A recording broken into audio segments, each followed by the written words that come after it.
How you going, guys? In this video here we're just going to be tying a fly. It's basically just a variation on the pheasant tail, but for me it's worked quite well over the past few months or weeks since I've been using it. So I thought it'd be a good idea to share it, and yeah, if you like it, go use it, see how you go, and yeah, let me know if you have any luck with it.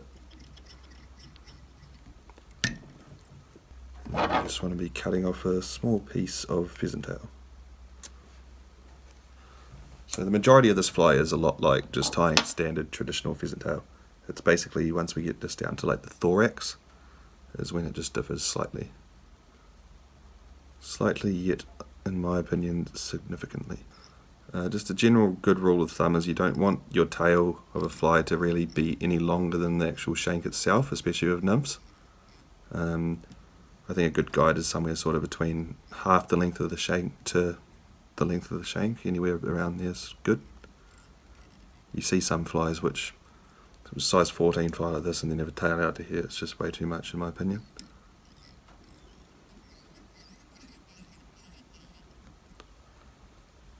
And you want to be using fine copper for this, so you just get a small piece of copper. Anything bigger than the fine stuff, like the medium and large stuff, is just way too big for a small fly like this. And you just tie that copper in.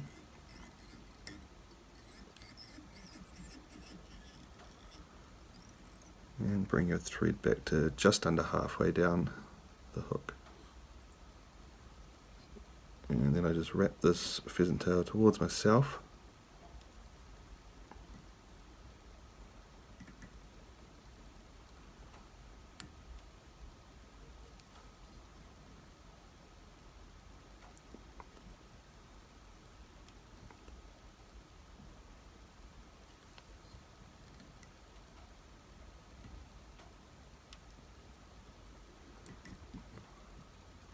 Try not to let go of any fibres.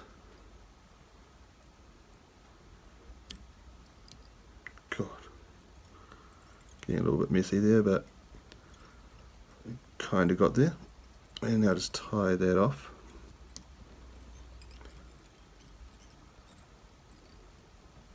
And then you want to wrap your copper the opposite way to which you did your pheasant tail.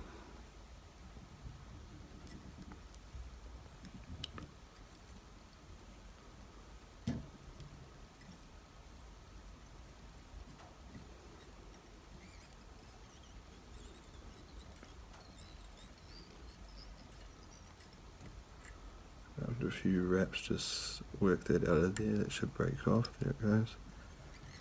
And then grab the same piece of pheasant tail and then just tie that back flush with where the last piece of pheasant tail and copper you tied ended. So just a little bit further down. There we go.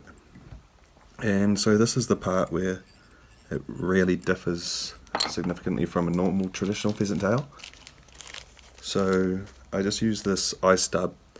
There's the packet there. It's from Feather Merchants. It's pretty good material. I've had this same bag of it for like years now. It just never seems to run out.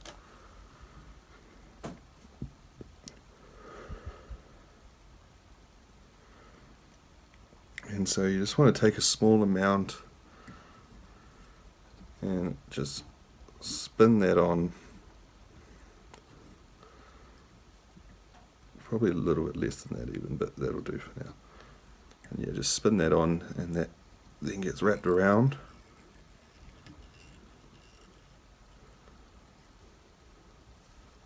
Tiny bit more.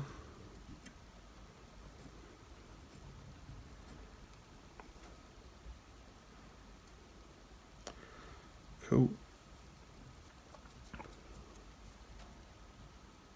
Now we just grab the rest of that pheasant tail, bring it over the top, sort of creating this thorax part of the fly. And just tightly tie that down.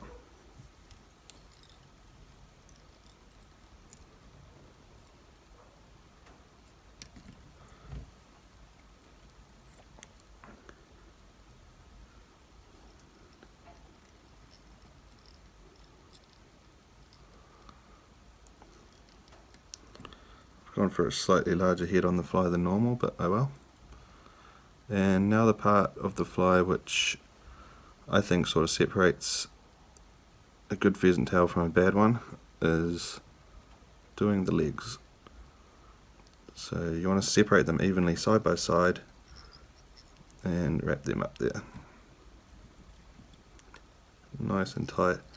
And with the legs I do prefer to use kind of the base of the pheasant tail fibres rather than the frilly ends. In my opinion, it just gives a little bit more of a realistic presentation to the fish. And then I just do 5 half hitches to tie it off.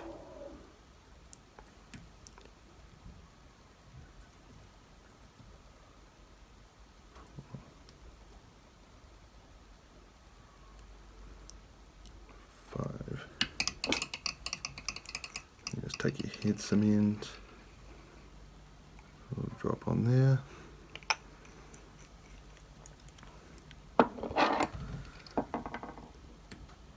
Cut that off flush, and then you just trim your legs. So I usually have one of the scissors on sort of midway down the shank, and then do the same on both sides, try to get them even, and then not too big, not too small, and then that's what we end up with there. And yeah, for me this fly's been working really well. I seem to catch a lot of browns on it, and yeah, sometimes just if a traditional pheasant tail isn't working, I switch it up, throw that in front of them. I think it's something that they probably haven't really seen before, and yeah, it's been doing really well for me. So yeah, if you like it, give it a go, and by all means let me know how you do, and yeah, all the best. Cheers.